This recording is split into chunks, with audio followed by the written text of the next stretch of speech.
और आपको सीधी ले चलेंगे अयोध्या के मिल्कीपुर, जहां सीएम योगी आदित्यनाथ क्या कुछ कह रहे हैं, सुनवाते हैं। और साथ ही साथ इस पूरी धरा को जिन्होंने अपने धर्माचरण से पवित्र करके इस पूरे क्षेत्र में 100 वर्ष पहले जिन्होंने श्री राम जन्मभूमि आंदोलन के लिए अपना पूरा जीवन समर्पित करके जन जागरण के एक बड़े कार्यक्रम को अपने हाथों में लिया था, ऐसे पूज्य संतों, पूज्य स्वामी मधुसूदनाचार्य जी महाराज, पूज्य स्वामी जगत गुरु रामानुजाचार्य स्वामी माधवाचार्य जी महाराज की दिव्य प्रतिमाओं के आज यहां पर स्थापना का कार्यक्रम संपन्न हुआ है। प्रभु श्री रामलला, मां जानकी और राम दरबार के श्री चरणों में कोटि कोटि नमन करते हुए, इन पूज्य संतों के भी श्री चरणों में नमन करते हुए मैं इन पूज्य संतों की साधना को मूर्त रूप देने के लिए, जिन्होंने आज न केवल जगत गुरु के रूप में धर्म जागरण के एक बृहद कार्यक्रम को अपने हाथों में लिया है, बल्कि धर्म जागरण के साथ ही अत्याधुनिक शिक्षा हमारे वर्तमान पीढ़ी को प्राप्त हो, इस कार्य को भी अपने हाथों में लेकर के अभियान के साथ जुड़े हुए हैं। ऐसे पूज्य संत जगत गुरु रामानुजाचार्य, पूज्य स्वामी श्रीधराचार्य जी महाराज का मैं हृदय से अभिनंदन करता हूं, उन्हें हृदय से कोटि कोटि धन्यवाद देते हुए साधुवाद देता हूं। बहनों और भाइयों, जब संतों की साधना मूर्त रूप लेती है तो ऐसे संस्थान हम सबको देखने को मिलते हैं। याद करिए, आज से 10 वर्ष पहले, 15 वर्ष पहले क्या इस प्रकार के मूर्त विग्रह आपको दिखाई देते थे? संभवतः नहीं। लेकिन गांव में भी नर्सिंग की शिक्षा हो, पैरामेडिकल की शिक्षा हो, फार्मेसी की शिक्षा हो, और वहां भी शिक्षा ऐसी जो एएनएम करेगा, जीएनएम की यहां पे डिप्लोमा लेगा, बीएससी नर्सिंग करेगा, बी फार्मा करेगा, या कोई भी ऐसा पैरामेडिकल का कोर्स यहां पे करेगा, 100% यानी 100% उसको जॉब की गारंटी होती है, नौकरी की गारंटी होती है। इस प्रकार के कार्यक्रम को संचालित करना यह पूज्य संतों के आशीर्वाद के बगैर संभव नहीं हो पाता है। और मैंने इसीलिए कहा, जब गुरु मूर्तियों की और पूज्य संतों का आशीर्वाद और उनकी साधना मूर्त रूप लेती है तो वह लोक कल्याण का माध्यम ऐसे ही बनता है जैसे अयोध्या विद्यापीठ के माध्यम से संचालित एक पाठ्यक्रम आज यहां पर कर रहे हैं। और आज उसी कार्यक्रम के लिए मेरे कार्यक्रम और जगह थे, लेकिन मैं अभी 2 दिन पहले ही अयोध्या आया था। और अयोध्या आगमन के समय जब मेरी पूज्य महाराज से बातचीत हुई तो उन्होंने इस बारे में चर्चा की कि मेरे पूज्य गुरुदेव और आचार्यों की प्रतिमा की स्थापना का कार्यक्रम है, अगर इसमें आपका आगमन हो जाए तो मैंने कहा, ये तो मेरे लिए सौभाग्य की बात है कि जिन पूज्य संतों का पूरा जीवन देश के लिए, धर्म के लिए समर्पित रहा है, अगर इस समारोह में मुझे भागीदार बनने का अवसर प्राप्त होगा तो मैं कोई भी कार्यक्रम अपना स्थगित करते हुए अयोध्या धाम पधारूंगा। और मुझे आज मिल्कीपुर क्षेत्र के इस कार्यक्रम में आने का सौभाग्य प्राप्त हुआ है। बहनों और भाइयों, इन पूज्य संतों ने अपना पूरा जीवन लोक कल्याण के लिए समर्पित किया था, धर्म जागरण के लिए, धर्म के अनुरूप अपने कृतित्व के माध्यम से अपने कर्तव्यों का पालन करते हुए देश और समाज को उसके अनुरूप चलने की एक नई प्रेरणा दी। पूज्य स्वामी मधुसूदनाचार्य जी महाराज रहे हों, एक लंबे समय तक उन्हें इस धराधाम पर अपने आशीर्वाद से अयोध्या धाम के साथ साथ पूरे देश के अलग अलग क्षेत्रों को अभिसिंचित करने का अवसर प्राप्त हुआ।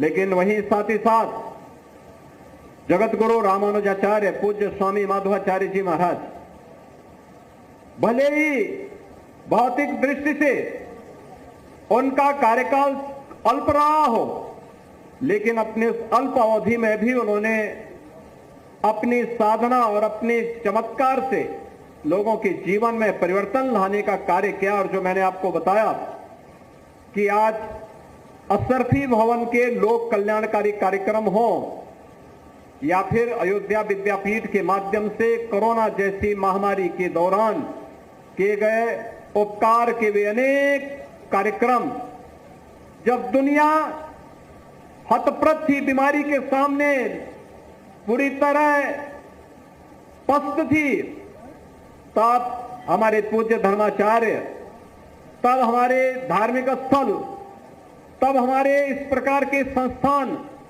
लोक कल्याण के अभियान के साथ जुड़े हुए थे और उस अभियान के साथ जुड़ करके, लोक कल्याण के साथ जुड़ करके उस महामारी को परास्त कर रहे थे। और उसी का परिणाम था कि प्रधानमंत्री मोदी जी के नेतृत्व में कोरोना पर विजय प्राप्त की गई और भारत की 140 करोड़ की आबादी को कोरोना जैसी महामारी से बचाने में मदद मिली। बहनों और भाइयों, आज अयोध्या की जब हम बात करते हैं तो अयोध्या में 500 वर्षों का इंतजार समाप्त हुआ। पूज्य संतों का लंबी साधना और संघर्ष आज अयोध्या धाम में प्रभु रामलला के विराजमान होने के साथ वह मूर्त रूप ली है, दुनिया को अयोध्या की ओर आकर्षित की है। जिन लोगों के लिए संभव था कि अयोध्या में क्या भगवान राम का जन्मभूमि पर मंदिर बनेगा, लोग पूछते थे, प्रश्न भरी निगाहों से पूछते थे। हम लोग तब भी कहते थे हां जरूर बनेगा, चिंता मत करिए, जरूर बनेगा, अवश्य सफलता मिलेगी। जो लोग बोलते थे कि अयोध्या की सड़कें चौड़ी होंगी, हमने कहा अयोध्या की तो होंगी, लेकिन अयोध्या से आसपास का क्षेत्र भी लाभान्वित होगा। और आज लखनऊ से अयोध्या के बीच में हो, लखनऊ से प्रयागराज के बीच में हो, अयोध्या से रायबरेली के बीच में हो, अयोध्या से गोंडा के बीच में हो, अयोध्या से बस्ती का मार्ग हो, अयोध्या से काशी का मार्ग हो, ये सभी मार्ग 4 लेन की कनेक्टिविटी से जुड़ चुके हैं। बाकी जो बचा है वह जुड़ने की प्रक्रिया के साथ आगे बढ़ चुका है। अयोध्या में ट्रेन नहीं आती थी, एक सिंगल लाइन थी, आज डबल लाइन से जुड़ चुका है। अयोध्या में एयरपोर्ट नहीं था, आज इंटरनेशनल एयरपोर्ट बन चुका, 14-15 फ्लाइट अयोध्या से जुड़ चुकी है। कितने वर्ष लगे अयोध्या में हवाई जहाज को आने में? मुझे लगता है कि हजारों वर्ष लग गए, हजारों वर्ष। भगवान राम अपने पुष्पक विमान से यहां पधारे थे और पूरा द्वापर चला गया, कलयुग भी अपने एक लंबे कालखंड को संपन्न कर चुका है। अब अयोध्या में इंटरनेशनल एयरपोर्ट बना है। और ठीक है, तकनीक उस समय की रही होगी कि भगवान राम जिस पुष्पक विमान से आए थे वो कहीं भी उतर जाता था, लेकिन आज के नए तकनीक में एयरपोर्ट के किसी भी एयरलाइंस के लिए रनवे चाहिए होता है, एयरपोर्ट चाहिए होता है, और उस रनवे के लिए एयरपोर्ट बनाना आवश्यक होता है। इंटरनेशनल एयरपोर्ट आपके अयोध्या धाम में बन चुका है। आज अयोध्या को आप देखेंगे, हर व्यक्ति जो अयोध्या 5 वर्ष पहले, 7 वर्ष पहले आया होगा, इस नई अयोध्या को पहचानने में उसको थोड़ा भूल जरूर हो जाएगी। लेकिन मैं आपसे एक बात जरूर कहूंगा, ये जो नई पहचान मिली है, ये जो नया सम्मान मिला है, सम्मान प्राप्त आसानी से नहीं होता है, सम्मान आसानी से नहीं मिलता है, और अगर मिलता है देव योग से मिलता है, गुरु कृपा से मिलता है, संतों के आशीर्वाद से मिलता है, तो उसको सजोए रखने के लिए भी उतनी ही परिश्रम और साधना की आवश्यकता पड़ती है। और उसको बचाए रखना ये अयोध्या वासियों का दायित्व ज्यादा है कि हम इस सम्मान को बरकरार रखते हुए अयोध्या की पहचान को देश और दुनिया के सामने इसी मजबूती के साथ स्थापित करने का कार्य करें। जो भी अयोध्या आए, अयोध्या के वैभव के साथ साथ यहाँ की धार्मिक परंपरा रीति रिवाजों का विभूत होकर के जाए और उसको अंगीकार करते हुए पूरी देश और पूरी दुनिया अयोध्या की तरफ फिर आकर्षित होकर के आए। उसके लिए हमें प्रयास करना होगा। इसके लिए उस प्रकार की संस्थाएं, उस प्रकार के कार्यक्रम, उस प्रकार के अभियान लगातार हमें चलाते रहने पड़ेंगे। लगातार कार्यक्रम को आगे बढ़ाने पड़ते रहेंगे। हमें सम और विषम परिस्थिति में कोई हमारे मूल्यों के से डिगा न सकता हो, कोई हमें हमारी भावनाओं के साथ खिलवाड़ न कर सकता हो, यह हम अवश्य प्रयास करें।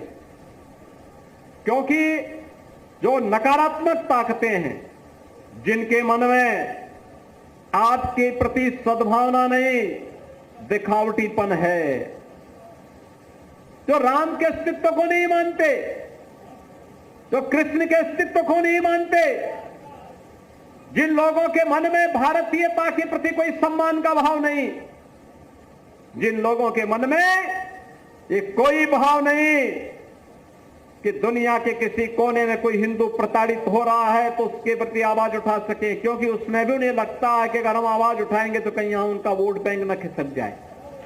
वोट बैंक भी जिनको दुनिया के अंदर होने वाले किसी अत्याचार में वोट बैंक दिखाई देता हो, वो आपके हितैषी कैसे हो सकते हैं। याद रखना, जो बांग्लादेश में हो रहा है, जो चर्चाएं हो रही थी अभी, वहां 90% जो हिंदू बचा है वह दलित समुदाय से है। और मैं इसीलिए कहना चाहूंगा, ये जो सबके मुंह सिले हुए हैं, इसलिए सिले हुए हैं क्योंकि इनके मालूम है कि बांग्लादेश को हिंदू उनका वोटर नहीं होगा। वह हिंदू है, ये हो सकता है उसकी गलती हो, लेकिन हम उसको गलती नहीं मानते, हम उसको मानते हैं उसका सौभाग्य है कि वो हिंदू है और उसकी रक्षा करना हम सबका दायित्व है। उसकी पीड़ा के साथ खड़ा होना हमारा दायित्व है। हमारे लिए वह हिंदू है, एक मानव है, एक मानव के नाते उसकी मानवता की रक्षा करना, उसके जीवन को संरक्षण देने के लिए एक आवाज उठाना, यह हमारा दायित्व है और हम अपने इस दायित्व को निर्वहन जीवन भर करेंगे। ये किसी भी पक्ष और विपक्ष का मुद्दा नहीं, बल्कि मानवता को बचाने का मुद्दा है। राक्षसी वृत्तियां जब भी तरह नाम पर प्रबल होंगी, उनका मुकाबला करने के लिए हमें तैयार होना पड़ेगा। भगवान राम तो अयोध्या के राजकुमार थे। अयोध्या के राजकुमार रहते हुए वे चाहते अयोध्या में राज करते, लेकिन नहीं, एक बार पिता के मुंह से निकल गया, भले ही पिता ने अपने शब्द वापस ले लिए, लेकिन राजा दशरथ उनके पूज्य पिता हैं, पिता के मुंह से जो शब्द निकले हैं उसका पालन होगा, और पालन इसलिए होगा, इसी बहाने राक्षसों का अंत भी हो जाएगा। और उसी का पालन करने के लिए वे निकल पड़े थे। और इसीलिए आज मैं आपसे कहने के लिए आया हूं, हम अपने हित और अहित को पहचाने, हम उसको पहचानने का काम करें और देखें कहां और कैसे भला होना है, कैसे विकास होना है, कहां से सुरक्षा मिलनी है, कौन लोग आपके हितैषी हैं, कौन विरोधी हैं, उसके बारे में और भविष्य को उज्जवल बनाने की दिशा में क्या प्रयास होने चाहिए। अगर हम लोग समय रहते इसके बारे में विचार नहीं करेंगे, आने वाली पीढ़ियां हमें कोसेंगी, केवल कोसेंगी, उस प्रकार की स्थिति फिर से न होने पाए, यह हम अवश्य ध्यान में रखेंगे। आज के इस अवसर पर जब हम यहां पर आए हैं, देखिए कल काकोरी ट्रेन एक्शन की शताब्दी महोत्सव के कार्यक्रम प्रारंभ हुए हैं। 9 अगस्त 1925 को क्रांतिकारियों ने भारत माता की आजादी के लिए अंग्रेजों के द्वारा, ब्रिटिश हुकूमत के द्वारा जो खजाना भारत से ब्रिटेन पहुंचाने के लिए ले जाया जा रहा था, उस खजाने को उन्होंने काकोरी में रोक करके उसे अपने कब्जे में ले लिया था। और इसके बाद खजाना तो था मात्र 4,679 रुपया क्या, लेकिन ब्रिटिश हुकूमत उससे इतनी भयभीत हो गई थी कि उन क्रांतिकारियों को ढूंढने में उन्होंने 10 लाख रुपया खर्च किए और 10 लाख रुपए खर्च करके फिर उसने बिना उनका पक्ष सुने उन्हें सजा दे दी गई थी, जिनमें से पंडित राम प्रसाद बिस्मिल को गोरखपुर जेल में, राजेंद्र नाथ लाड़ी को गोंडा जेल में, ठाकुर रोशन सिंह को और असफाउल्लाह खां को आपके फैजाबाद और इलाहाबाद की नैनी जेल में बंद किया गया था। आज ये अयोध्या जनपद है और इलाहाबाद प्रयागराज जनपद है। चंद्रशेखर आजाद उनके हाथों में नहीं लगे, वे ब्रिटिश हुकूमत का मुकाबला करते करते शहीद हुए। पंडित राम प्रसाद बिस्मिल या जितने क्रांतिकारी थे, ये अपने लिए नहीं जिए थे, इस देश की स्वाधीनता के लिए जिए थे। इनका जीवन देश की स्वाधीनता के लिए था और उन्होंने कहा था उस समय भी, एक ही तमन्ना थी उनके मन में कि हे इस भारतवर्ष में 100 बार मेरा जन्म हो और कारण सदा ही मृतका देशोपकारक कर्म हो, यानी बार बार भारत में ही मेरा जन्म हो। यही पंडित राम प्रसाद बिस्मिल बोलते थे, यही ठाकुर रोशन सिंह बोलते थे, यही चंद्रशेखर आजाद बोलते थे, यही राजेंद्र नाथ लाड़ी बोलते थे और यही असफाउल्लाह खां भी कहते थे कि हे परमात्मा मेरा जन्म बार बार भारत की धरती में हो, लेकिन जब भी जन्म हो सदैव हमारा जन्म का कारण देश और परोपकार होना चाहिए, लोक कल्याण होना चाहिए, देश का हित होना चाहिए और लोक कल्याण होना चाहिए। और मैं आज आप सबसे यही कहूंगा, 1 वर्ष तक ये कार्यक्रम चलेंगे। अभी 15 अगस्त को हम अपनी आजादी का दिवस मनाएंगे। अमृत काल के प्रथम आयोजन को आगे बढ़ाने की दिशा में आगे बढ़ेंगे।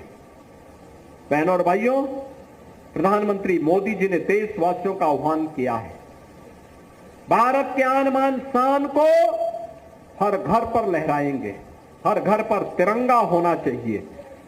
आजादी के अमृत महोत्सव के प्रथम काल में, अमृत काल के इस वर्ष में 13 से 15 अगस्त के बीच हम लोगों का प्रयास होना चाहिए कि अभी 11 से लेकर के 15 के बीच में तिरंगा यात्राएं निकलनी चाहिए, तिरंगा कार्यक्रम बनने चाहिए, तिरंगा पर गोष्ठियां होनी चाहिए, तिरंगा को लेकर के लेखन प्रतियोगिता होनी चाहिए, तिरंगा को लेकर के डिबेट होनी चाहिए और तिरंगा यात्रा के माध्यम से हर घर में तिरंगा फहराने का कार्य होना चाहिए और इसके माध्यम से संकल्प होना चाहिए कि मेरे लिए मेरा देश महत्वपूर्ण है, राष्ट्र सर्वोपरि है। नेशन फर्स्ट के इस थ्योरी के साथ हम सबको जुड़ना होगा और तभी हम सबका कल्याण होगा। अयोध्या विद्यापीठ के छात्रों से भी, यहाँ की छात्राओं से भी मैं कहूंगा कि तिरंगा ला करके हर एक विद्यार्थी एक दिन अगल बगल के गांव में तिरंगा यात्रा के साथ निकल करके भारत माता की जय, वंदे मातरम का नारा लगाते हुए निकल करके हर व्यक्ति को बोलें कि भाई ये भारत की आजादी का प्रतीक है, आजादी के इस प्रतीक को अपने घर में लगा करके सम्मान दीजिए और तभी हमारी आजादी सुरक्षित होगी और आजादी सुरक्षित होगी तो हम भी सुरक्षित होंगे, हमारा भविष्य भी सुरक्षित होगा।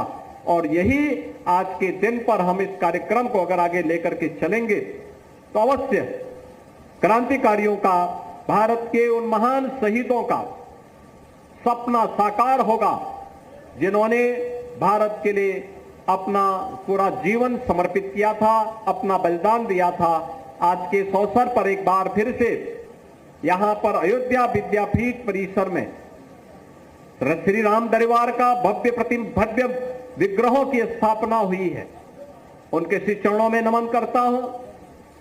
मैं यहां पर पूज्य स्वामी मधुसूदनाचार्य जी महाराज, पूज्य स्वामी रामानुजाचार्य, पूज्य स्वामी माधवाचार्य जी महाराज की भव्य और दिव्य प्रतिमाओं की स्थापना का कार्यक्रम संपन्न हुआ है। इन पूज्य संतों की श्री चरणों में मैं कोटि कोटि नमन करता हूं और इन सभी पूज्य संतों की साधना को मूर्त रूप देने वाले जगत गुरु रामानुजाचार्य पूज्य स्वामी श्रीधराचार्य जी महाराज का हृदय से अभिनंदन करते हुए उन्हें हृदय से साधुवाद देता हूं कि उन्होंने अपनी गुरु परंपरा को ये सम्मान दिलाया है। यह कार्यक्रम और ये कर्म साधना निरंतर आगे बढ़ती रहनी चाहिए। इसके लिए हम लोगों का पूरा सहयोग उनके साथ में होगा। आप सबके प्रति मेरी शुभकामनाएं। धन्यवाद। जय हिंद।